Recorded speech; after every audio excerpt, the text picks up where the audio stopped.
Boa noite, Glaucio, boa noite, Dani.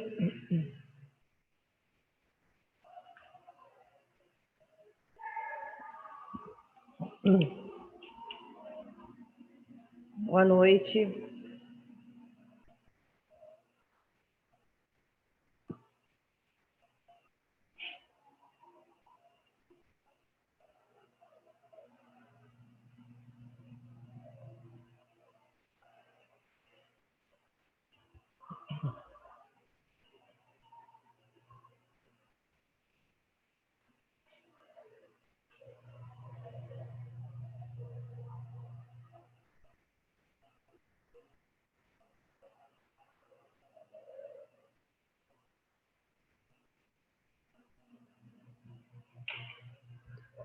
Boa noite, está ouvindo, Dani?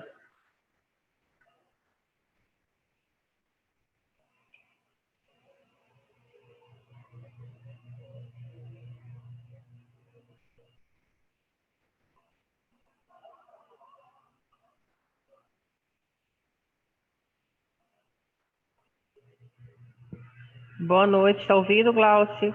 Tá tudo ok aí, turma?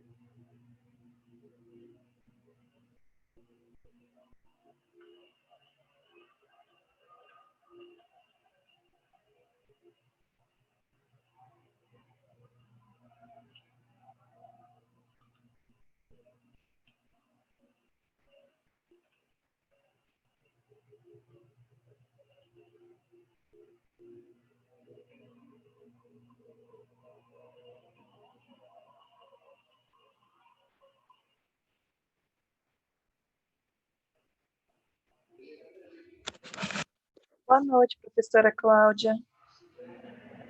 Boa noite, Eloane, está ouvindo? Tô.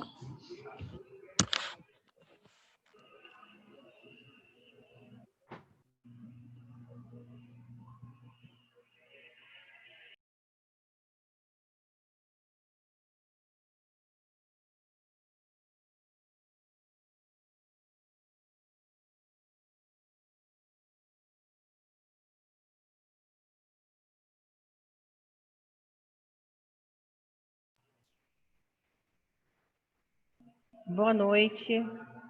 Gente, estão conseguindo ouvir? Sim, professora.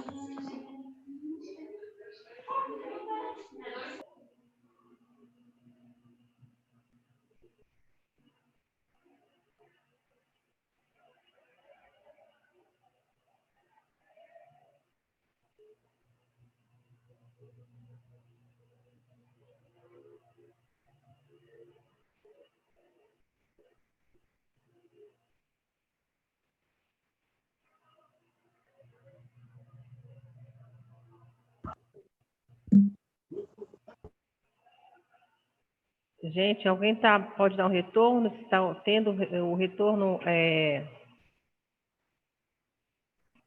Sim, Janete, professora. boa noite, está ouvindo? Boa noite. Agora estou lhe Dani, ouvindo. Eloane, Glaucio. Alguém pode dar esse retorno? Ou está com um Sim, problema aqui no professora, estou te computador? ouvindo. Estou ouvindo a senhora normalmente.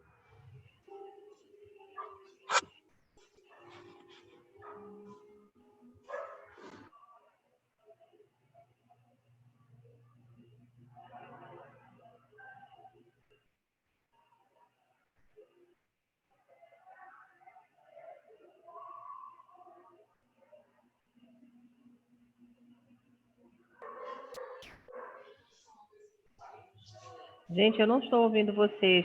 Alguém está me ouvindo? Só um pouquinho. Normal. Eu já estou lhe ouvindo bem, professora. A senhora consegue nos Estou tendo ouvir? retorno. Só um instantinho.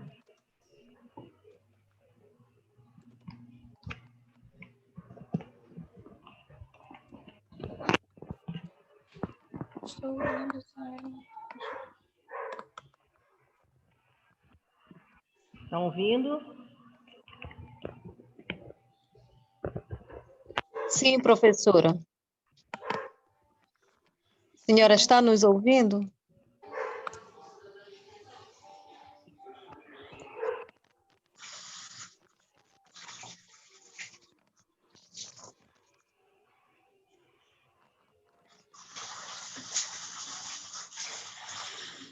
Boa noite. Boa noite, professora. Não, Tô vendo sim. não, Dani, eu tô aqui nessa mais.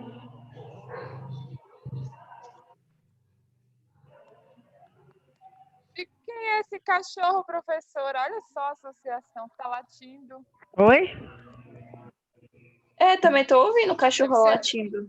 Não, eu tô aqui nessa mais. Agora que eu tô ouvindo vocês. Estão me ouvindo? Sim. É, não estava ouvindo vocês, mas não tem cachorro aqui. Vocês estão vendo o vídeo? Tô aqui nessa mais.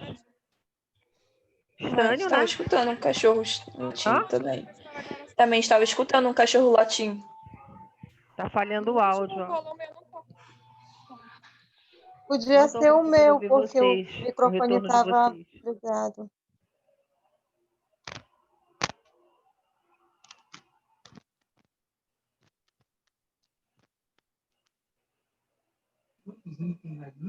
Estão me ouvindo? Sim, professora.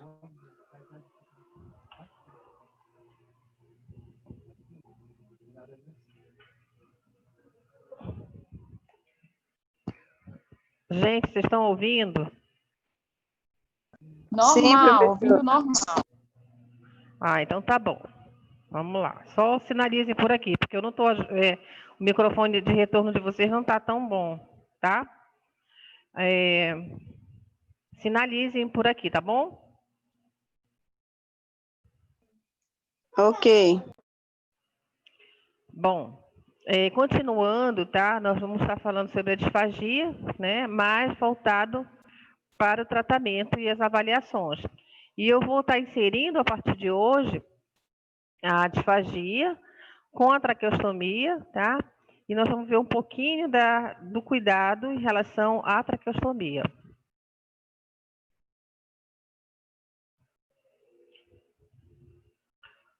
Bom, a intervenção em disfagia sempre ela vai ocorrer, né, no processo terapêutico.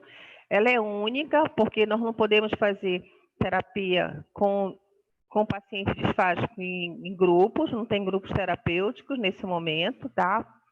E deve sempre iniciar após avaliação individual, minuciosa, criteriosa sobre o paciente, tá? E promover, né, o retorno do prazer de alimentação, tá? Todas as vezes que a gente falar em disfagia, nós temos que pensar que a fago, né, fagia, que é o alimento, é proporcionar um retorno de melhor de qualidade de vida ao paciente contra os aspectos da deglutição e da alimentação. E o desempenho deles vai ser de acordo com o nosso retorno da primeira avaliação, da classificação dessa disfagia, do tipo dessa disfagia e escolher a melhor terapia que nós vamos trabalhar com ele, que pode ser tanto em âmbito hospitalar, ambulatorial, que é o consultório, ou na casa de vocês também, ou na casa do paciente, né? Porque eu digo um home care, às vezes, na casa. Porque atualmente tem colegas que estão fazendo home care em seus espaços, né, dentro do seu espaço, seu território familiar. Separam, né, um cômodo, né, e fazem aquele território como o seu consultório. Então, hoje não se preconiza mais, só falar assim, atende no ambulatório, consultório, hospital, clínica, mas também o home care na casa do paciente, tá? E o home, às vezes, na casa do terapeuta. Claro que isso aí é muito da linha de cada profissional também, como é que vai atuar nesse momento. Até o processo terapêutico da disfagia, ele é bem dinâmico. Ele é dinâmico no sentido que, a cada momento que nós atendemos aquele paciente tem um comportamento terapêutico, tá? O prognóstico, quando ele é muito favorável, quando ele está muito tranquilo em relação à devolutiva da alimentação, é muito mais prazeroso, tá? E o que nós vamos objetivar com mais tranquilidade? O tônus muscular do paciente, nós estamos falando da região de miofascial, tônus muscular de face, mais uma vez, bochecha, lábios, língua, palato, harmonia. A funcionalidade desses órgãos, de que forma que elas estão atuando nesse processo da deglutição e a estimulação das vias aéreas. O ventilador está dando pigarro nisso. Como é que nós vamos classificar desordens presentes numa disfagia orofaríngea ou neurogênicas? Tá? Ela pode ser leve, moderada e severa. Tá? O que é uma disfagia leve? A disfagia leve é como a gente já tem falado em outros momentos aqui com vocês, vou voltar agora a falar. Eu posso, hoje, apresentar uma disfagia leve. Estou em estado gripal, né? Claro que não é o Covid, que eu já tive, e não quero ser reinfectada, mas uma disfagia leve. Ou a moderada, que é uma disfagia muito comum, no moderado em idosos, né? Em idosos em ambientes saudáveis, que seja apenas uma disfagia por envelhecimento, não chega a ser uma disfagia severa. A disfagia do idoso, geralmente, ela é classificada como leve ou moderada, tá? Na maioria dos casos, são cometidos de moderada. As disfagias severas, nós vamos encontrar mais em âmbito de paciente internado, ou seja, o paciente hospitalizado. O que seria a disfagia leve? A disfagia leve vai ocorrer quando o transporte desse bolo alimentar está atrasado ou lento. Podemos ter uma disfagia leve decorrente de pacientes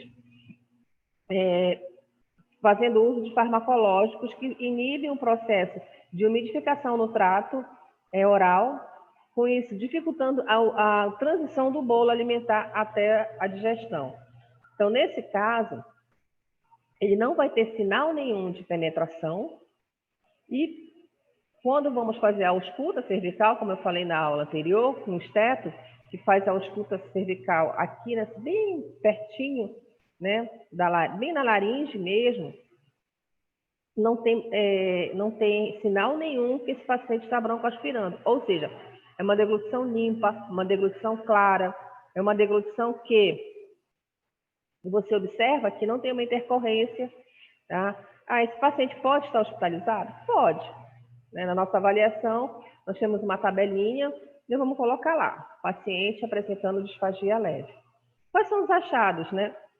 A alteração do vedamento labial, são os achados na literatura que podem vir a ocasionar uma disfagia ao paciente, uma incoordenação de língua, ou seja, geralmente o paciente que tem interposição de língua já antes de ter uma patologia, antes de ter um adoecimento, é o paciente que na hora de deglutir, ele vai projetar,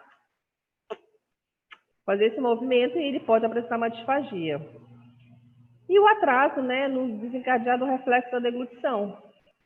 Por exemplo, agora, quando eu comecei a falar, vocês viram que eu estava tossindo. Ou seja, eu estava fazendo um pequeno espasmo, né, até porque eu sou asmática, né, desse ventilador, enfim. Mas eu estava fazendo um espasmozinho. O que é que eu fiz? Fiz manobra, se começar a falar, eu fiz um toque aqui, fiz um ângulo de cabeça e ingeri a água. Por quê? Não é uma tosse secretiva, não é uma tosse puramente por uma incoordenação. E devido à própria circunstância ambiental, calor, mudança climática, mudança constante de frio, calor. A alteração do comportamento vocal desse paciente com disfagia leve, só disfagia leve, pode ser que não tenha nenhum comportamento vocal modificado e a escuta cervical vai ser normal, ou seja, fizemos, vamos lá pegar o esteto, treinar, né, que a gente vai fazer isso na prática, treinar com o esteto para deglutição, e aí nesse momento vai observar se esse disparo está imediato, se ele deglute apenas com uma aspiração, tá? Então, se for esse movimento de uma aspiração numa deglutição e tiver algum espasmo ou tiver alguma dificuldade, a gente pode classificar como uma disfagia leve. E o que seria uma disfagia moderada? Vai ser quando o controle desse bolo alimentar, né? O paciente ingeriu o alimento, fez a mastigação da forma que ele faz, né? Nesse momento nós não vamos avaliar a mastigação, tá? E esse bolo vai estar bastante lento, né, na condução, ou um atraso no disparo do bolo alimentar. E aí nós já vamos ter sinais, turma, de penetração laringeal. Que seja essa penetração. E o risco de aspiração. É quando ele engasga e você fala, respire lentamente, ele faz uma pausa respiratória conduzida pelo terapeuta e em seguida ele faz um outro movimento de sinais de disfagia. Tem risco? Tem. Esse paciente já pode estar numa posição que nós classificamos de risco. Pode ser um risco leve, né? Mas ele já é um paciente com risco. Quais são os achados na literatura, né? São alteração do esfíncter labial, ou seja, esse esfíncter labial ele pode estar vedado ou mal vedado, né? Ele pode estar com tremor, ele pode estar hipossuficiente, o lábio fica em posição de repouso, com uma hipotonia, ou seja, um tônus baixo dessa musculatura do lábio, em coordenação da língua, né? Porque a língua ela tem um processo muito grande no processo da deglutição. Ausência do reflexo mesmo, tá? Esse reflexo de deglutição, ele muitas vezes não acontece. E a ausência de tosse, ou a presença de tosse antes da deglutição, tá? Nós vamos falando sobre isso, sobre a tosse, e o nosso trabalho de fonoaudiólogo, nós temos um parâmetro para a deglutição, a tosse. Da mesma forma, a tosse ela serve para evidenciar risco de broncoaspiração, certo? Como manobra de limpeza também, quando nós conduzimos ela no processo terapêutico, tá? Então, a tosse, no nosso processo de avaliação, ela é muito importante observar, tanto nos aspectos da deglutição, nos aspectos de MO, os aspectos de voz, tá? A redução da elevação da laringe, quando você faz uma ausculta, quando faz um manuseio mecânico, né? Ainda assim, a maioria dos serviços a gente não tem muitos recursos, então o que nós temos é o que nós vamos levar em conta terapeuta e o manuseio mecânico dessa região. Aí vamos ter alteração do comportamento vocal, tá? Ele já vai apresentar como um comportamento vocal diferenciado. O que poderia ser? Pode ser uma voz molhada, uma voz pastosa. Então, nesse momento, a gente já evidencia uma alteração do comportamento vocal. E a ausculta, pegou o esteto, foi fazer a ausculta vai dar alterada, tá? Então, nesse momento, a gente já coloca a ausculta no nosso prontuário, ou no nosso parâmetro, ou na nossa ficha clínica, tá? Nós, fonoaudiólogos, temos muito a questão, vamos fazer um questionário de perguntas. Na avaliação clínica, nós temos um protocolo, né? Então, o instrumento pode ser o mesmo, porém, nós vamos colocar a terminação adequada, um protocolo avaliativo, uma ficha clínica, uma ficha de avaliação clínica, tá? Ou nós vamos ter uma disfagia severa. A disfagia severa é uma disfagia onde nós, fonoaudiólogos, nunca vamos estar sozinhos, sempre nós vamos estar com a equipe multi, onde mais próximo vão estar o físio e o nutricionista, tá? Porque ele já vai ter presença de aspiração. O que é essa presença de aspiração? Ele entrou, fez a ingestão do bolo alimentar por via oral, né? E na hora que ele deglute, tá? Ele já vai ter na verdade, muitas vezes, nós nem vamos avaliá-lo com o alimento. Se ele já estiver com risco, já estiver apresentando algum sinal de broncoaspiração, não é indicado já introduzir uma avaliação com o alimento. Vamos ter ausência, né, ou a falha da deglutição completa no bolo alimentar, ou seja, na ingestão oral pela boca, tá? Até a fase que, se ele tem uma disfagia severa, pode ser que a gente nem consiga avaliar as outras fases. Quais são os achados da literatura aí? Seria a ausência, né? Ou um atraso total do reflexo de deglutição. Redução na elevação da laringe, da mesma forma, fazemos um aliciamento na laringe, tussa. Quando você vê, ele não tem essa movimentação de elevação da laringe. A ausência de tosse. Vou mexer na minha, olha aí. Durante e após o reflexo de deglutição, alterações respiratórias evidentes, tá? A escuta cervical vai estar bem alterada e uma deglutição incompleta. Ok, turma? Todo mundo está ouvindo direitinho? Fico muito preocupada, vocês estão muito calados. Sim, professora, a senhora está falando muito rápido. Ah, então eu vou tô taquilálica hoje, A Glaucia. senhora parece assim que não está nem respirando direito. Chega a estar... Se ela podia respirar. Não, sabe que eu fico ansiosa Respire. quando vocês estão calados. Poxa, tá certo, minha fono.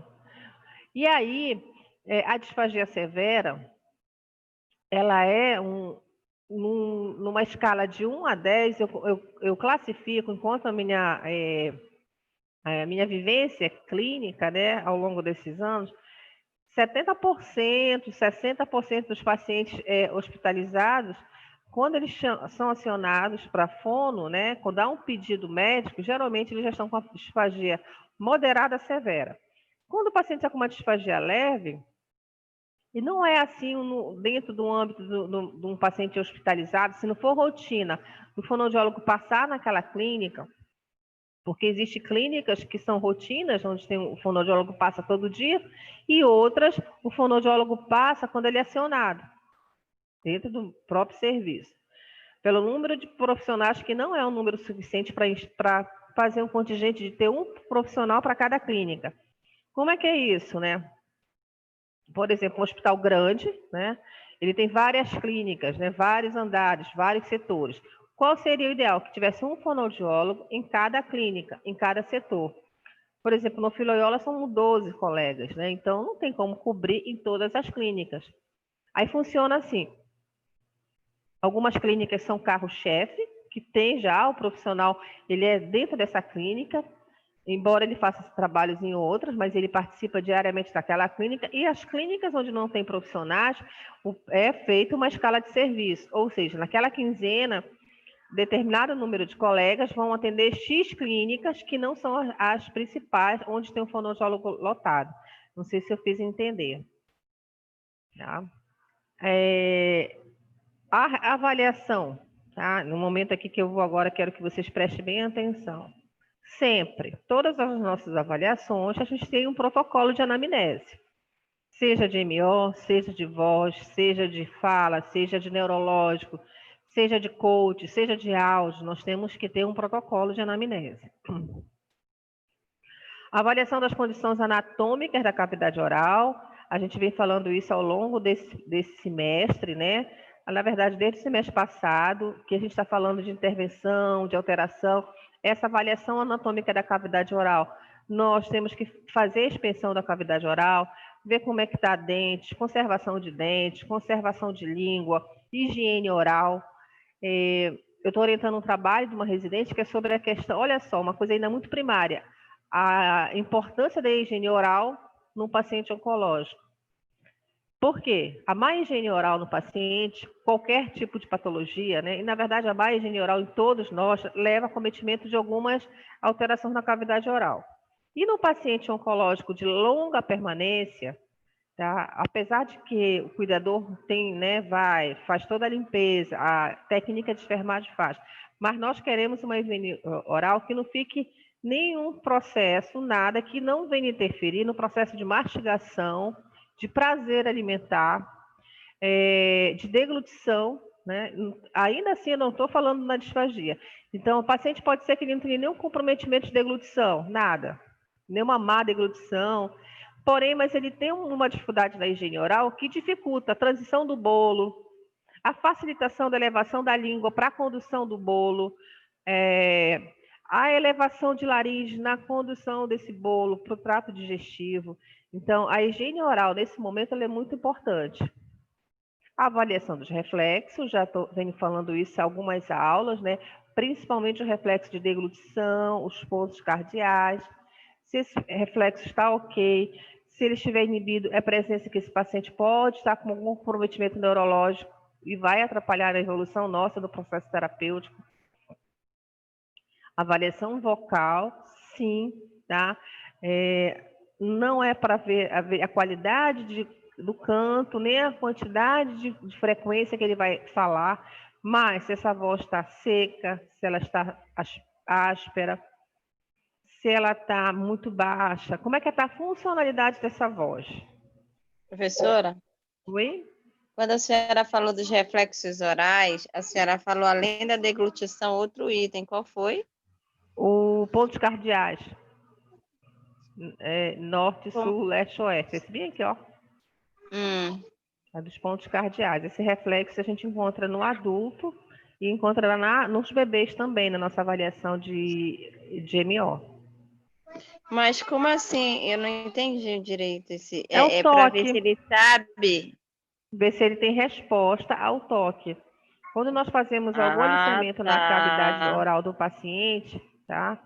Por exemplo, se eu fizer uma avaliação de reflexo numa pessoa consciente, ela vai responder tudo ok. Mas se ele não tiver uma resposta clínica adequada, essa avaliação vai ficar inadequada, sendo que uma avaliação inadequada de reflexo, de resposta, nós não vamos poder fazer já uma avaliação com o alimento, ofertar alimento a uma pessoa que não tem resposta a nenhum reflexo. É isso. No caso, professora, as pessoas tipo assim que são acometidas de derrame, que a gente, no caso, vamos tocar e ele não vai ter resposta motora. Isso, Glaucio, bem colocado. Um paciente neurológico de AVCI, pode ser que é acidente vascular hemorrágico, tá? Que é uma incidência muito grande, né? E aí nós vamos fazer uma... Mas é porque eu fiquei pensando assim, ele não está vendo? O paciente? Não corre o risco dele... Pois é, porque não corre o risco dele... Não. Ele responder pelo que ele está percebendo e não pelo que ele está sentindo? Não.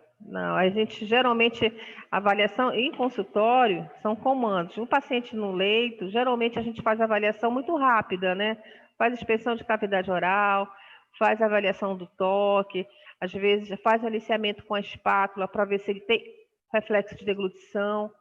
Tá? Não, agora em paciente, deixa eu corrigir, orientado, tá? E consciente. Paciente na UTI que não está consciente, nós não vamos ter resposta. Todos os reflexos vão estar alterados, porque ele está inconsciente.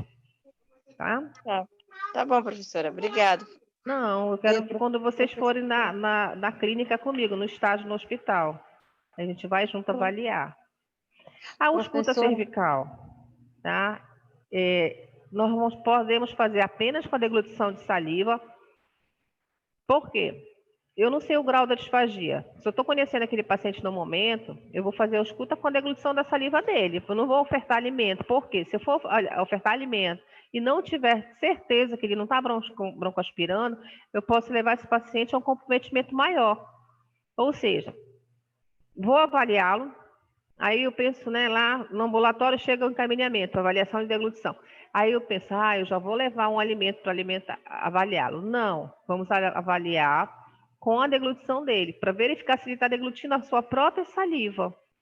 Uma das avaliações mais eficazes, quando a gente conversa, principalmente com o cuidador, pergunta, como é que ele está dormindo? E aí, ele dorme bem, ele sufoca à noite, ele baba no travesseiro muito, ou seja, quando dormimos, todos nós aqui temos a deglutição involuntária.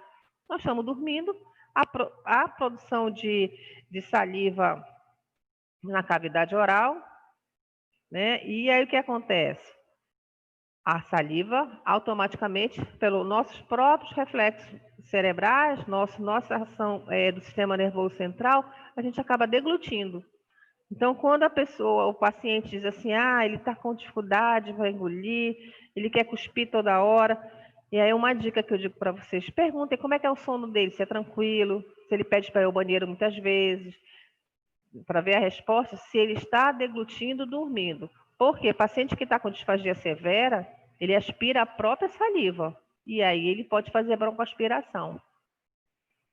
E o Blue Dye? Professora, Eu deixei de professora, azulzinho, já vou falar, Janete. Eu deixei de azulzinho porque nós vamos falar sobre Blue Dye. Diga, Janete. no caso, a minha avó, que tem 98 anos, Janete, você pode ela, falar um pouquinho mais alto, por favor? deixa eu ver se é o meu fone aqui, pera lá. A sua No avó. caso, ela tem 98 anos, então ela está tendo assim micros AVCs. Então tem dias que ela não quer comer. A gente faz assim a estimulação no bochecha, lábios dela, mas ela não responde. Aí nós temos que chamá-la bastante, bastante. Só no outro dia que ela fica melhor. Aí ela já se alimenta. Entendi. Janete, mas vocês fazem a inspeção da cavidade oral depois, no final do dia, na boca dela, para ver se não ficou nenhum tipo de resíduo? Sim, a minha mãe faz a higiene dela todos os dias para ver como tá. Faz com aquela o enxágue bucal, né? Com a Uhum. gás e tudinho para ver se não fica nada, porque o medo que ela tem é que ela fique com o alimento na boca. Ali é porque Sim, ela fica. fica. Aí a mamãe diz: "Bora, bora, mamãe, coma", falando várias vezes. Aí ela vai e engole, entendeu? Mas Aí, ela Janete, a gente teria que fazer um aconselhamento com a sua avózinha, essa mudança de consistência de alimentação, o horário de alimentação, porque ela já está fazendo uma deglutição inconsciente, né? Porque ela fica com o bolo dentro da boca, e aí os reflexos estão inibidos pela própria idade e pelo quadro do AVC dela também. O risco de Uhum. aspiração é recorrente nesses casos, sim. O que mata muito idoso, na verdade? Você vê que idoso tem muito pneumonia, né? Morre de pneumonia. Por quê? É a própria broncoaspiração. Então tem que ter um cuidado, sim, maior aí e rever essa questão dos horários de alimentação e ver se muda. Ela aceita todas as dietas, mesmo sólidas, pastosas, Aceita. e gosta. Principalmente ela gosta, ela toma bem a sopa dela. Só que quando a mamãe percebe que ela está fazendo esses micro AVCs, ela não quer se alimentar. Ela fica Uhum. muito quietinha. Ela fica durante o dia todo quieta. Aí que a gente sai com ela no pátio para passear mais, para ver se ela fica assim um pouco, vamos dizer, animada, porque Ela falta mais respostas, né? Mas a medicação dela também deve estar interferindo, Janete. olha, ela não faz nenhuma medicação. Não, nada, ela não Minha era mãe não hipertensa. faz. Não, ela não tem problema nenhum de saúde. E como ela Ela faz não esses faz micros nenhum. AVCs? Ela fica muito quietinha. Aí a mamãe percebeu, porque a mamãe faz massagem no corpo dela. Aí a mamãe percebeu a perna dela muito parada. Ela anda um pouco quando assim para sair da cama, e ela tá jogando a perna. Ela já e aí o braço dela também não está com aquela mobilidade como antes, está só um lado, o outro não está. Uma M, né? Ela não foi no É, cardiologista, não, Janete? foi aí o médico disse que ela estava fazendo, pela própria idade, É. Então pela própria pelo quadro, né? E a idade também, mas eu penso que é mais pelo quadro, viu, Janete? Pelo AVC mesmo, tá? Porque se ela tá M, né? De um lado tá meio comprometido. Então pensa que ela tem também M prega vocal comprometida e M reflexo de deglutição comprometidos. Por quê? Não é só o braço, né, do paciente é, pós-AVC, e é todo um isso. contexto interno e externo. Da mesma forma que o braço está com dificuldade, a mesma forma a lateralização todinha da hemilaringe dela vai estar incoordenada. Então o risco de aspiração é grande sim, tem que ter cuidado. Não sei. E o Então, Brudai, né? Qual obrigada. se... Nada, Janete. Imagina, teria que ter alguém para avaliar ela em casa, no home care, né? Não tem posto de saúde próximo lá, Janete? Tem, mas não tem fono. Mas tem médico, enfermeiro que faz visita? Tem. Eles fazem a visita uma vez no mês para ela, em Olha, casa. ela usa fralda? Não. Usa. Usa porque a mãe tem muita dificuldade em levá-la ao banheiro, que não dá tempo. É, né? Não tem mas tem que ter muito cuidado com a vozinha, né? Uhum. Qual é o bairro que você mora? Que ela mora? Nós moramos em Ananindeua, Águas Brancas. Lá tem agente comunitário de saúde. Tem, eles visitam, eles fazem uma vez no mês. O médico vem também. É, com certeza. A Ananindeua, em relação ao município de Belém, está bem mais adiantado em relação a essas visitas domiciliares ao saúde da família. Uhum. Bom, o teste do corante azul, tá? O que é o teste do corante azul, que é o Blue Dye, tá? Essa palavra Blue Dye, né, que é o teste do azul, o azul a gente já usa há muitos anos, desde quando eu me entendo como fono, o azul já é utilizado. E a anelina, o corante azul. Só que, já relatei aqui, vou relatar novamente, anteriormente a gente não perguntava se o paciente tinha alergia ao corante. A gente ia fazendo, como estava na literatura, a gente foi aprendendo, fazendo a avaliação de azul, que é o Blue Dye. E o nome também não era Blue Dye Test. Tanto que existem vários artigos recentes, procurarem, né? E aqui até deixo para vocês isso como uma missão, para vocês lerem sobre Blue Dye. Existem muitas publicações de fonoaudiólogos que já fizeram vários trabalhos só com a avaliação do Blue Dye, que é o azul, que nada mais é do que a anelina corada. Ele veio para padronizar e avaliar a funcionalidade da deglutição de saliva em pacientes, principalmente traqueostomizados, tá? Por que ele tem que ser corado? Porque após a ingestão da avaliação, né, depois de 2, 3 horas, se a secreção ainda assim permanecer corada, é um sinal que ele não está fazendo alimentação por via digestiva como deveria. Então, ele está broncoaspirando. Verificando a possibilidade de deglutir por via oral, né, ou aspiração, se possível, e o sugestivo da broncoaspiração. Então, é mais ou menos aqui, essa imagem, tá? Aqui foi o Blue Dye, né, foi feito, o paciente, olha só, dá para vocês verem que como ele, na cânula, depois de 1 ou 2 horas de avaliação, a cânula permanece secretiva azul. Ou seja, essa secreção não está indo para a via digestiva como deveria, ele não está deglutindo. Ela está parando em algum lugar e pode fazer microaspirações e um paciente fazer broncoaspiração em um quadro de pneumonia. Tá? A estatística de pneumonia em pacientes hospitalizados ela é muito alta, não só pelo fato dos contatos de bactérias, né, o microbacteriano, que as infecções, né, por vias respiratórias muito alta, né, mas também pela própria saliva. Até porque a nossa saliva, ela contém tudo que é de bom e de ruim também, né? E se esse paciente não está fazendo ela, nós não estamos deglutindo ela de acordo como deveríamos, ela vai para o lugar errado, né? Que é a forma mais simples de explicar para o paciente o risco de broncoaspiração, e aí vai para o pulmão. Então, é exatamente isso. A gente faz o teste, tá? Do Blue Test, que foi descrito em 1973, com um marcador azul na língua de coloração de saliva. Então, naquela época, se fazia, eu também sou de uma época que se fazia até com carbono vegetal, avaliação de interposição de dente, como é que a língua tocava nos dentes, depois isso daí foi abolido, tá? Mas aí o azul, ele veio e ficou, nós temos comprovações científicas que o resultado é muito bom para evitar sinais de aspiração. O objetivo dele era esse, detectar aspirações em vários pacientes traqueostomizados.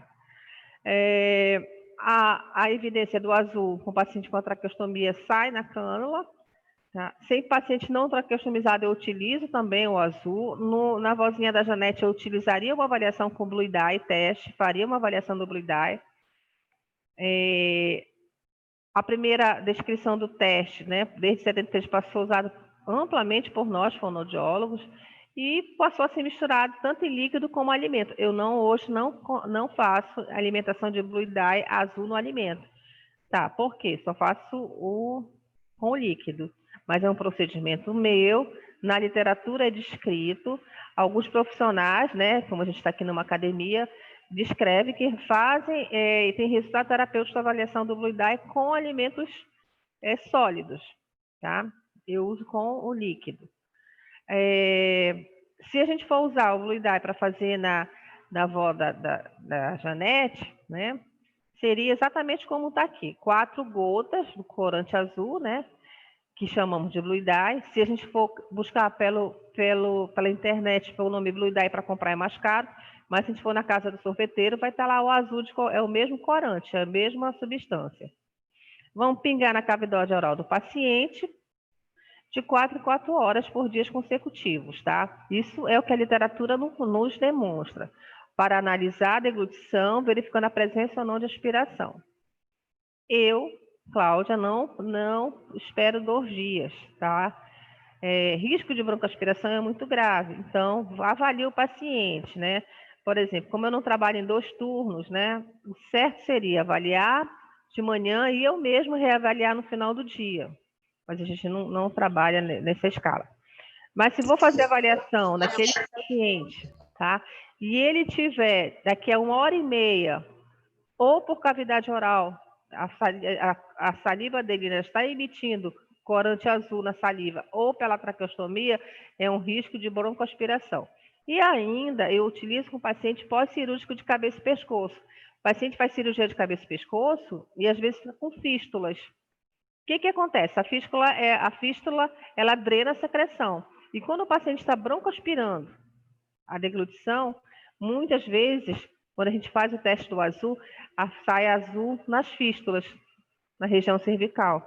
Então, isso já, com o passar dos anos, maliciosamente, eu já utilizo também com pacientes que são pós-cirúrgicos de cabeça e pescoço.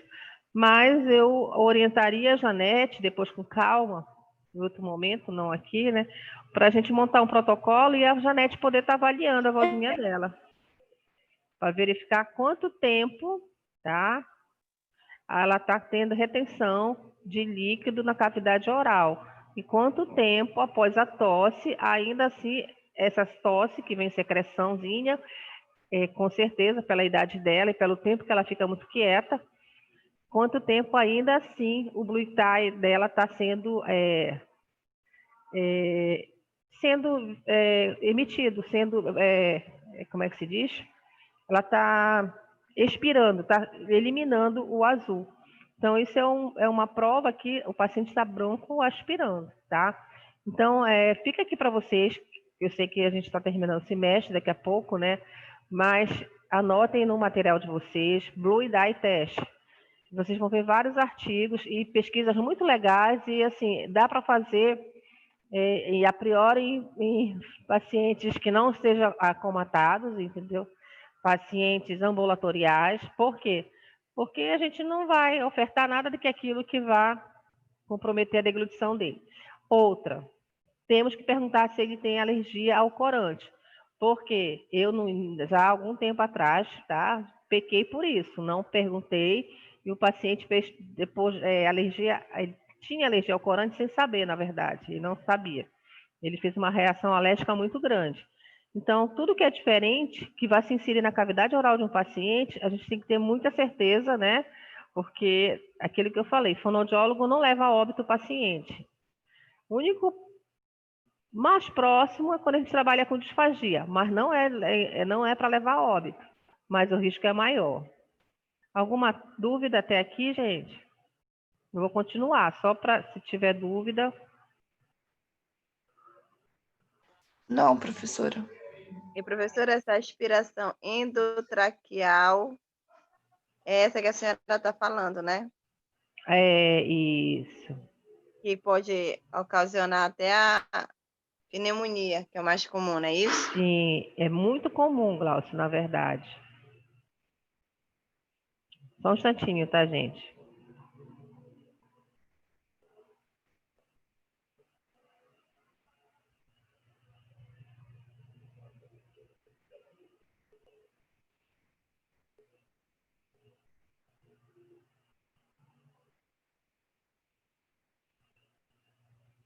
Bom. Desculpa, esse aqui. Então, o paciente deverá deglutir após a aplicação do corante, né? E a gente fala, engula, né? Devagar, por favor, né? E nós vamos observar se tem uma expiração imediata ou ao longo do dia. E quem avalia tudo isso não somos só nós, os fisioterapeutas também, a enfermagem, eles conhecem também, tá? Tanto que às vezes a enfermagem diz assim, olha, tem um paciente lá, dá para fazer avaliação do azul? Aí tá, ok, tá? Quais são os resultados esperados no Blue Eye? Existe uma escala, né, da Professora, paciente. Oi, Cláudia. mais uma dúvida, desculpa aí. Não, claro, estou aqui para tirar dúvida. Quando essa aspiração ela é imediata, isso quer dizer que ele está aspirando? Ou Sim, não? sim. Se ele, Ou é a só o que for ao aspiração, longo do dia? não. A aspiração Não, porque são várias aspirações que podem levar a uma broncoaspiração. Todos nós aqui podemos fazer aspirações silenciosas, quando nós engasgamos, tá? Então, fazemos aspiraçãozinha silenciosa. Agora, várias aspirações é indicativo que esse paciente pode fazer uma broncoaspiração maior, tá? Então, assim, é o número de vezes que o corante permanece na cavidade oral ou sai pela traqueostomia, tá? Se esse paciente deglute, está tudo ok, não tem resposta de azul na cavidade oral nem na traqueostomia, eu não estou nem avaliando o paciente de traque, um paciente vedado, de laringe fechado, ok. Mas se eu faço a avaliação do azul, daqui a pouco, a 2 horas, peço para ele tossir, tá? E aí eu posso, abra sua boca, tem saliva, e observar que tem azul, isso é um sinal que esse paciente está fazendo aspiração. E o excesso de aspiração pode levar o paciente a broncoaspirar e fazer uma pneumonia por repetição de aspirações. É esse que é o agravamento do paciente, Ah, tá? tá, agora eu entendi. Tá bom, porque estava assim um pouco, eu não estava, na verdade, conseguindo fazer a ligação. Obrigada. Certo. Não, pode falar, gente. Pode me interromper todas as vezes que vocês precisarem e quiserem, tá? E quais são os resultados esperados? Ele pode ser negativo ou positivo. O negativo é a ausência da secreção corada. Ok, nem pela boca, nem por tráqueo. Nenhum risco de aspiração traqueal. Positivo, a presença de secreção corada, né, durante a aspiração, indicativo de aspiração e saliva, levando ao risco de broncoaspiração. O paciente diagnosticado com vários Blue Eyes positivos é um paciente disfágico orofaríngeo que precisa ser retirada a alimentação por boca de cavidade oral, tá? Eu não indico dieta de cavidade oral e por boca quando o paciente está fazendo muita broncoaspiração. Se ele não tiver segurança, ele pode ir a óbito pela própria broncoaspiração, pela pneumonia de repetição, tá?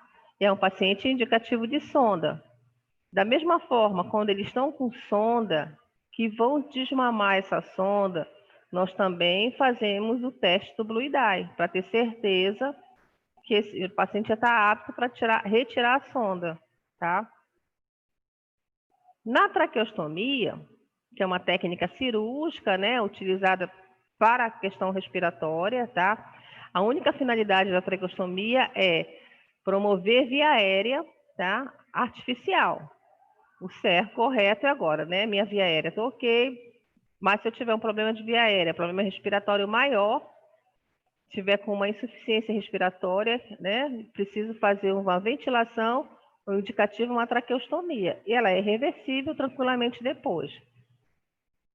Geralmente é feito com paciente crítico, tá? E muitas das vezes é feito em emergência e e até para a sobrevida de uma pessoa mesmo, e nada mais é do que a cisão da segunda e terceiro anel da traqueostomia. Isso eu já falei, venho falado, eu já falei mais 2 vezes na turma de vocês, segundo anel, terceiro anel, bem aqui nessa região aqui, tá? Pode ser temporária, durante a fase aguda da doença, o paciente restabeleceu seu quadro patológico, a doença de base sumiu, então essa traqueostomia é retirada, ou permanente. Geralmente, as traqueostomias permanentes são de alguns pacientes que fazem cirurgia de laringectomia, quando tiram as pregas vocais e eles ficam sem funcionalidade aérea. Então, muitos ficam com uma traqueostomia definitiva. Claro que essas traqueos definitiva metálicas são trocadas ao longo da vida do paciente, tá? Mas ela é irreversível. Na literatura, eu botei em aspa porque são dados da literatura, porém, com a vivência clínica de todos nós aqui, a gente vai ver que a literatura, às vezes, tem coisas que fogem da literatura, tá? Mas ela é indicada em que casos? Nas obstruções aéreas de vias superiores, como eu falei ainda há pouco, paciente com baixa ingestão de ar pulmonal, o pulmão dele não está com uma aspereza de respiração normal, necessidade de ventilação mecânica prolongada, que muitos dos nossos pacientes de COVID estão fazendo, né? Que eu falei com vocês na última aula e venho falando agora, o COVID é muito novo, né? E essa ventilação mecânica prolongada é do paciente entubado. Agora a gente tem um número muito grande, né? Remoção de secreção do brônquio, tá? A intubação, período igual ou maior a 7 dias, ele vai usar uma traqueostomia e vai causar um impacto fisiológico, tanto na comunicação, porque para falar ele tem que ocluir a tráquea, para vedar a fonte aérea, para a prega vocal fazer o movimento de abertura e fechamento, e pode ser por um motivo mecânico, tá? Geralmente o motivo mecânico é um acidente ou um tumor, ou funcional. Porém, a intubação maior, igual a 7 dias, já é indicativo de uma traqueostomia. Aqui a imagem, isso aqui geralmente são os equipes, essa imagem tinha uma mais antiga equipe que quase não se usa hoje, já tem essa bancada, né? Isso foi o que os municípios adquiriram agora com Covid, né? Esse tipo de bancada de ventiladores. E aqui está o tubo traqueal nas funções aéreas do paciente. E bem aqui, entre o segundo e o terceiro anel, é feito a traqueostomia com uma função totalmente aérea, né? Tá? Então, é bem nessa região aqui.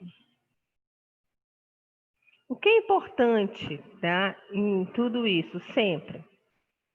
Monitoramento, tá? O que seria esse monitoramento? Durante eu estar fazendo terapia para esse paciente fazer desmame de tráqueo, junto com a fisioterapia, para esse paciente ter melhor condução do bolo alimentar, tá? Para esse paciente tem que ter melhor condução de via aérea. Esse monitoramento, nosso, é fundamental. É diferente de um paciente que a gente vê uma vez na semana, ou de 15 em 15 dias. Então, não tem como fazer o monitoramento de uma pessoa com disfagia sem saber dele diariamente, tá? Isso é muito importante. Análise e observação e pontuação desse prontuário. O prontuário de um paciente que tem broncoaspiração, que está com risco de vida, tá? Nós temos que anotar tudo no prontuário, porque hoje o que nos protege é o que nós anotamos, né? Se tiver alguma relacionada a alguém que oferte, por exemplo, um paciente com uma disfagia severa, um familiar ofertar comida, e ele broncoaspirar, muitas vezes o familiar não relata para a gente. O que acontece? Somos nós que vacinamos lá por último, então temos que ter muito cuidado. Evolução clínica. De que forma a gente evolui um paciente com disfagia? Com as manobras, tá? Com as manobras. Então, são 3 ou 4 manobras que eu vou estar falando com vocês ainda, ou nesse semestre ou no outro, mas precisamos de entender primeiro passo, os tipos da disfagia, o que leva o paciente a ter disfagia, tá? Que não é só paciente traqueostomizado. Pelo contrário, porque nós temos disfagia leve, como eu falei no início da aula, disfagias moderadas e disfagia severa, tá? Então, esse monitoramento, principalmente nas disfagias severas, né, que eu falei que ele é importante, prontuário e evolução clínica, paralelo a isso, nós podemos ter um paciente com a disfagia leve, tá? Então, essa evolução ela é muito importante. Evoluir, tá? E dar seguimento terapêutico. Bom, se eu vou sempre falar, tentando falar, tá, Janete? Citar aqui, você citou um caso, né, familiar. Eu vou visitar a avó da Janete para fazer uma avaliação com azul com ela, né?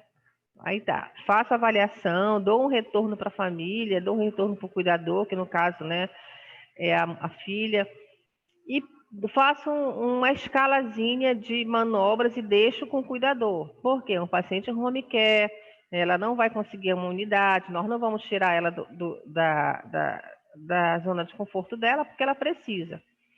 E aí, esse monitoramento tem que ser feito, tá? Ah, eu vou aqui e volto daqui uma semana. Não, não pode, tá? Claro que a gente sabe que ainda assim a nossa tabela é muito cara, né? Nós sabemos que o acesso ainda é um pouco complicado, eu dou mão à palmatória em relação a isso. Nós temos poucos profissionais que trabalham com esse tipo de avaliação, esse tipo de atendimento. Mas, assim, eu penso que no futuro isso vai ficar bem mais tranquilo, tá? E esses pacientes precisam ter segmento, né?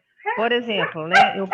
Olha, não é meu cachorro que está latindo hoje, eu vou defender a bolinha. É o filhote de alguém que está latindo hoje, né? Já até saudade da bolinha que está em casa. Se eu estivesse gravando aula em casa, ela fica no meu pé. Fica aprendendo também. Era o meu, professora. Desculpa. Janete, meu Deus, deixe ele. Aí o que acontece? Nós precisamos dar, sim, segmento terapêutico e essa evolução também. Tá? E o azul, que é o Blue Dye Test, tá? É muito falado, muito relacionado a provas, concursos, né? Ele surgiu lá em 1973.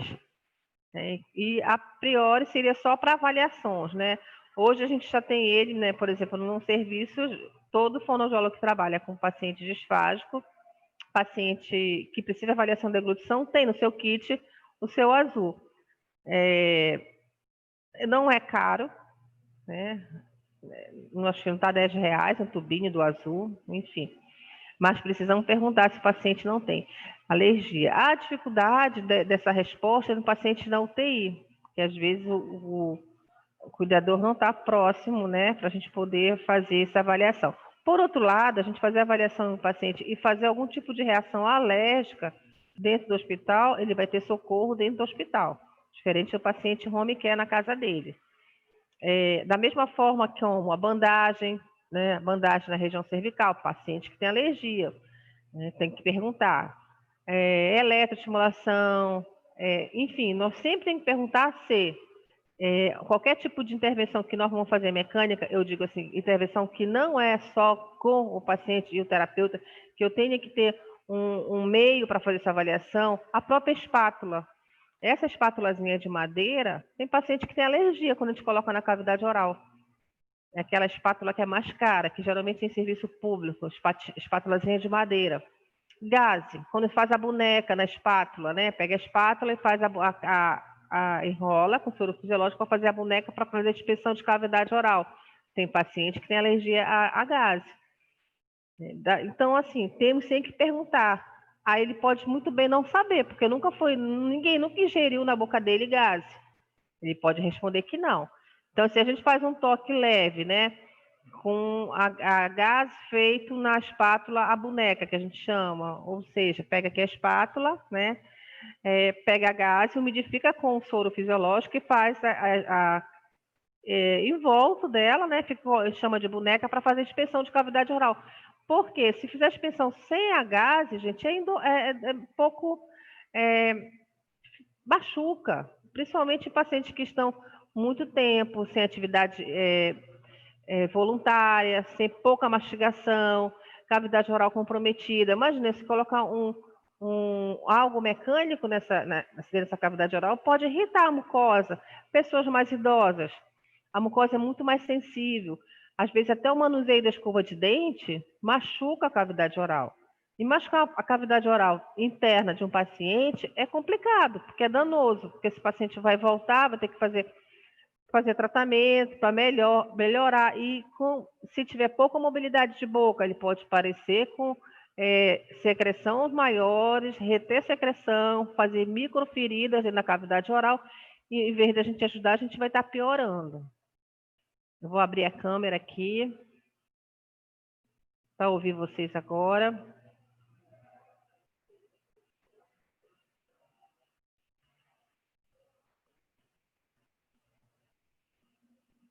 Deixa eu abrir aqui.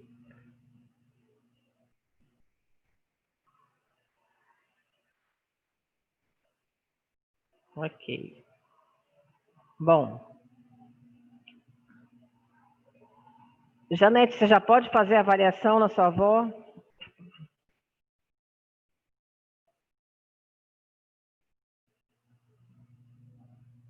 Está ouvindo? Ana Paula está ouvindo? Normal, professora. Dani, você já pode fazer uma avaliação, Dani? Ai, professora, eu não me sinto segura, eu preciso estudar muito MO, porque eu acho que de todas é a que eu me sinto assim mais insegura, porque tem risco de morte, professora. Aí quando a senhora fala em disfagia, chega a me dar uma angústia. Não, gente, não é. O risco que eu falo é um risco, né? Na verdade, é um risco, todos nós temos a qualquer manobra. De repente, está trabalhando tranquilo com uma criança e ela tomba, né, na brincadeira, né? Se a gente não tiver o cuidado, o risco sempre a gente vai ter, Dani. Eu digo mais, eu acho que paciente e trabalhar no hospital, eu acho que o risco ele pode ter, mas a gente tem assistência maior, tem uma equipe por trás, né? Diferente quando a gente está só nós e o paciente no consultório. Então, por exemplo, é comum algumas vezes, não é tão comum, as pessoas me procurarem na UEPA com paciente disfágico. Eu digo, não, a gente não tem, como é que se diz? Equipamento nem estrutura para receber um paciente com uma disfagia de moderada a severa. Porque se ele broncoaspirar na hora da terapia, quem vai broncoaspirar ele? O fisioterapeuta, tem vários fisioterapeutas lá, mas não temos equipamento, porque não tem um ambulatório de paciente de deglutição em unidade de saúde básica, né? Então, não é o melhor local. Mas é muito tranquilo, viu, gente? Vocês vão ver que é muito tranquilo, é gostoso, é prazeroso. Quando você melhora o quadro do paciente, quando melhora o prazer da alimentação, que isso é muito complicado. Agora, tem uma questão que eu queria conversar com vocês sobre isso. Paciente evoluindo, tá? Com baixa consciência, medicação que deixa ele não responsivo, não colaborador, não é muito bom a gente ficar fazendo avaliação de deglutição se ele não está respondendo aos comandos verbais nossos. Simples. Por quê? Como você vai falar, engula, ele não estava respondendo. Se estiver muito sedado, ele não vai responder. Ou se a gente fizer ainda se insistir, pode ser que aí sim a gente vai botar alimento teste dele na cavidade oral e ele vai ficar com aquilo dentro da cavidade oral por muitas horas. Então, o primeiro passo, ele está orientado, ele está responsivo? Ou não está? Então, eu vou avaliar sem introduzir quantidade e ingesta de líquido dentro da cavidade oral, porque aí sim eu posso deixar alimento na cavidade oral, porque o líquido, ele broncoaspira logo para o pulmão. Então, assim, a saliva é o melhor recurso na dúvida, viu, gente? Está em dúvida? Avalie a saliva. Vê como é que está a saliva dele, se ele está deglutindo, se a saliva não está corada depois da avaliação, quando você pinga o corantezinho, um pouquinho, né, na cavidade oral. Aí tá lá, você diz, vamos limpar o dente, ó. Esse exercício aqui faz promover saliva. No momento que promove saliva, eu facilito o bolo de deglutição mais fácil. E aí eu vou ver, se daqui a 15 minutos, 20 minutos, ele tiver com a cavidade ainda cheia de saliva com corado, esse paciente está em risco de broncoaspiração. Então, aí sim, a gente vai fazer manobra para ajudar ele a deglutir. Agora, paciente inconsciente sedado, não. Não aconselho. Isso é muito... Tá, pode falar. Professora, eu estava olhando aqui que a senhora, desde o início da aula, estava anotando, por isso que eu não estava falando, estava tentando entender para poder falar. Sim, claro. Eu estava olhando assim, eu fiz por eliminação, quando a senhora falou a questão da classificação das disfagias, né? Então, a inicia em leve e vai até a severa. Então, quando chega leve, você observa a questão da ausência de tosse, até durante a deglutição, né?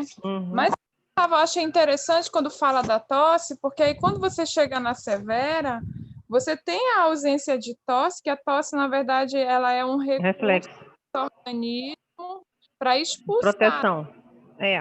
Aí, quando você chega na severa, você tem essa ausência de tosse como esse recurso protetor, e aí você já tem essa tosse, na verdade, já perigosa, já que é durante ou após a deglutição. Eu achei muito interessante essa questão da tosse em si, né? Eu acho que dá até um estudo específico para falar da tosse. Na verdade, eu já li trabalho de tosse, publicação de tosse, fonoaudiologia de tosse, saliva, pH de saliva, o pH da saliva, e alguns pacientes, algumas pessoas, o pH da saliva, ele é tão alterado que as pessoas começam a ter disfagia muito cedo, sem saber que é do próprio pH da saliva. Por quê? O que tem na nossa saliva, né? Antibacterianos também. Então, precisa que esse pH seja modificado. Nossa fisiologia é muito perfeita. Mas, da mesma forma que ela protege, para algumas pessoas ela já é danoso. E existe as manobras, tá? Que a gente está fazendo, aí você, após a manobra, pede para ele tossir. Tussa. Quando ele tem uma tosse fraca, sem força, sem coordenação, é sinal que ele não está com prontidão à deglutição ainda. Então, tudo isso é recurso que nos dá, são favoráveis ao nosso trabalho com fonoaudiólogos. O que a gente tem que ficar bem afinado, turma, é que a gente tem que entender a fisiologia agora, entendeu? Basicão mesmo de anatomofisiologia. Por exemplo, quando eu digo vamos trabalhar um exercício de força muscular, que eu vou usar o masseter, né? Aqui na ativação da mastigação. Quando eu digo ele está com pouca mobilidade de lábio, não consegue vedar o lábio para deglutir, fica hipotônico. Então, vou trabalhar o quê? A musculatura do orbicular do lábio. Como é que ela funciona essa fibra? Ela é orbicular. Então, sempre na posição orbicular. Então, isso tudo, né, que são os pontos motores da face, eles são muito importantes para nosso processo terapêutico, tá? Precisamos estar bem afinados em relação ao que nós vamos avaliar fisiologicamente. E, professora, quando a senhora falou do Blue Dye, eu lembrei do pirulito da língua azul. Olha, o pirulito da língua azul a gente usa muito com crianças orientadas, né? Na terapia de linguagem também. Aí eu lembrei do tempo que a gente era criança e ficava brincando com a língua azul. Aí a senhora falou do Blue Dye. Eu digo, será que, por exemplo, professora, na ausência de recurso, de corante, mesmo o corante para colocar na água, a gente poderia colocar o pirulito na água para fazer esse teste de Blue Dye? Nunca usei. Não sei porque eu acho que ele tem açúcar, né? Eu nunca usei, mas assim, já pensei agora a questão do açúcar. É verdade, tem a questão da restrição. A gente não. Se o paciente não tiver restrição, o que for para avaliar com corante, professora... agora a literatura botou o Blue Dye como o corante azul. Mas, professora, tem pirulito que não tem açúcar. Ótimo. Então, eu não conheço, nunca usei. Mas pode ser que a gente possa entender. Mas será que o pirulito azul, se eu colocar no copinho com água gelada, a água não fica azul? Aí seria um corante, né? O pirulito, por quê? Na verdade, o pirulito ele produz o ato da sucção, né? E aí ele tem que estar responsivo também, ainda tem essa etapa aí. Tudo isso a gente tem que pensar, as estratégias e como é que esse paciente está. Mas o pirulito ele é muito usado em manobra de MO, de motricidade oral, para fazer o toque no palato, né? O toque na borda lateral da língua, até em adulto também. Funciona muito. Paciente com dificuldade de estalar, vibrato, toque do pirulito. Enfim, os recursos terapêuticos nossos né? Eu costumo dizer que terapia fonoaudiológica vai muito da cabeça do terapeuta, né? As criatividades também. Agora, em pacientes, né? Que a gente tem que ter cuidado com a questão da saúde. As odontos não gostam que a gente trabalhe com nada que tem açúcar com crianças, né? Pequenas, né? Então, já é uma desmotivaçãozinha aí. O açúcar está sendo retirado, né? Eu, particularmente, sou uma formiga, mas o açúcar está sendo retirado, assim, drasticamente, né? Das evoluções dos nossos processos terapêuticos. Ok, Glaucio, já podemos ir lá para o interior, avaliar o paciente? Professora, eu faço das minhas palavras a da Dani. Não acredito. Vocês duas são muito fortes. Podem parar com isso. Olha, gente... Não, professora, olha, é complicado. Eu estava até lembrando do meu avô, que meu avô tem 96, a idade da Janete também. E eu acredito que ele tá assim nessa fase. Tem dia que ele está mais devagar, que ele também esquece de deglutir. Só que a gente até me perguntou algumas coisas, aí eu sinto que eu preciso estudar muito. Aí eu disse para ela, a única coisa que eu orientei foi na questão do pastoso, como a senhora já colocou, porque já que ele está com... ela diz para mim que ele esquece de mastigar, tem dia que não, tem dia que ele consegue mastigar, mas também tem a questão que ele não tem mais os dentes, a dentadura está folgada, enfim, tem outros fatores. Aí você está me narrando, sabe o quê? A inspeção da cavidade oral, que é uma das nossas primeiras funções quando a gente pega um paciente. Você já está lembrando aqui da cavidade oral dele. Sei. Aí eu disse para ela, né? Então, a última alimentação dele é 6 horas, que é o jantar, né? Ele não... Os horários dele sempre cumprido assim, à risca. E, assim, é devagar, é dentro do que ele também é exigente, ele diz o que ele quer comer, entendeu? Ele não come o que a gente quer que ele coma. Ele está lúcido, então ele diz o que ele quer comer. Se tu tentar dar outra coisa, ele não come. Se zanga logo. E aí depois é só mingau, entendeu? Conforme ele faz... Ele passa a noite, ele não dorme, não tem mais um sono tranquilo. Ele já troca a noite pelo dia, ele teima que já amanheceu, que quer ir lá para a porta, enfim. São N situações. Mas ele vai te tirar os 100 anos. Ele tá igual com certeza. Janete. Não toma nenhum remédio, não tem problema de diabetes, não tem colesterol, não tem nada. Ele vai durar 100 anos.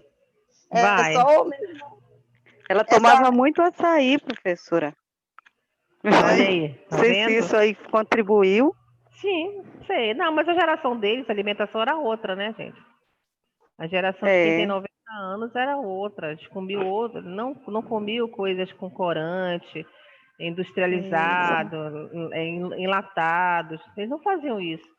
A geração atual, injeção de miojo enlatado direto. Nem gosto.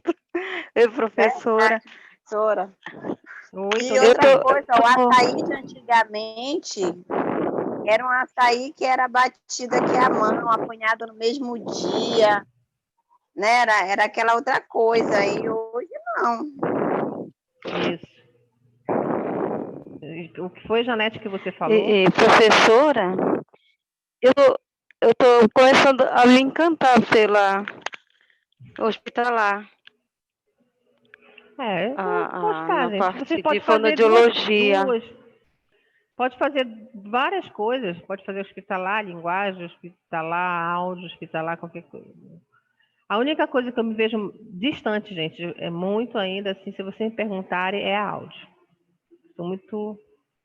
Não consegui. A áudio foi uma coisa que não consegui ter simpatia para ser terapeuta na área. Mas eu acho a fonoaudiologia, eu acho ela linda. Eu acho que é mais cara da Dani, a audiologia. Dani? Eu acho que não, hein? A Dani é outra... Professora. A Dani é outra aqui de surpresa ainda. Mas eu estou amando a audiologia, professora. Mexe com o Bacana. paciente lógico, mas eu É. também gosto dessa parte de cuidados, assim, essa parte de contato humano, de afetividade, eu amo isso também. Então, acho que onde me colocar, professora, eu estou bem. É isso aí. Olha, gente, a gente vai parar um pouquinho agora. Daqui a pouco a gente vai apresentar os nossos trabalhos. Todo mundo vai falar 5 minutinhos, tá? A gente vai abrir só a câmera para falar. E eu vou começar eu tenho a listagem de vocês e eu vou fazer por ordem alfabética, tá? Tá ok? Então, vou dar uma pausinha agora, só por 10 minutos, 15 minutinhos, quando for 8h30. Quando for 9 horas, a gente está entrando, tá bom? Professora, a senhora vai pedir para a gente abrir a câmera? Bom, eu preferia, para ver vocês falando. Professora, eu tô só a cara da derrota. Vou me ajeitar, então. Tá, até parece. Toda linda. Selou, só porque ela é modelo, professora. Aí ela quer humilhar a gente. Tá bom, gente. Daqui a pouquinho a gente se encontra, tá? Tá bem. Tá. Tá, beijo. Tchau.